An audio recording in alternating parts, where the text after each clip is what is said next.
அதைப் போலவே கிறித்தவ மக்களுக்கும் புனித காலம், அது தவக்காலம். இப்போது நான் நிற்கிற களமும் காலமும் புனிதமான காலம்தான். அடிமைப்படுத்தப்பட்ட இன மக்கள், உணர்வை இழந்து உரிமை இழந்து நிற்கிற மக்கள், அவர்களின் உரிமைக்காக போராடுகிற செயல் ஒவ்வொன்றும் புனிதமானதுதான். அந்த புனிதமான பணியை நாம் எல்லோரும் இணைந்து செய்து கொண்டிருக்கிறோம். இங்கே பேசிய என்னுடைய தம்பிமார்கள் சாதிய இயக்கங்கள் எல்லாம் இணைந்திருக்கிறோம் என்று குறிப்பிட்டார்கள். உங்களை எல்லோரையும், நம்ம எல்லோரையும் இணைத்தது இந்த அண்ணன் அல்ல, நம் அன்னை தமிழ் என்பதை நாம் எல்லோரும் அறிவோம். தமிழ் உலக மொழிகளின் தாய். அவள் என் அன்பு உடன் பிறந்தார்களே, அவள் பேரன்பின் தாய். அவள் எல்லோரையும் இணைப்பாள்.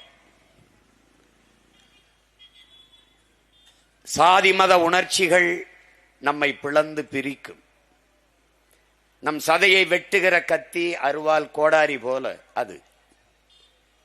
ஆனால் மொழி இன பற்றும் உணர்ச்சியும் நம்மை இணைக்கும். ஒரு நூல் ஊசி போல. ஒரு தாயின் பிள்ளைகள் நாம், தமிழ் தாயின் பிள்ளைகள்.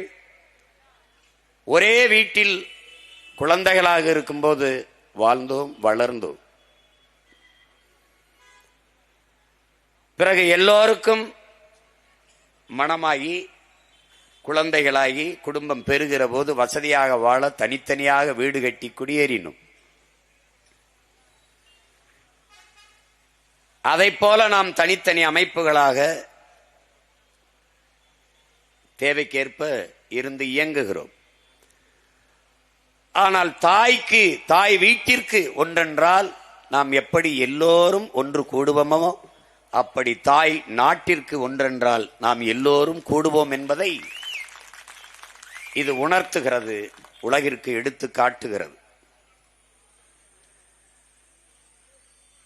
நாங்கள் தனித்தனி இயக்கங்களாக இருக்கலாம், ஆனால் நோக்கம் ஒன்றுதான், தமிழ் தேசிய இனத்தின் உரிமை, விடுதலை, அதன் எதிர்கால பாதுகாப்பான நல்வாழ்வு.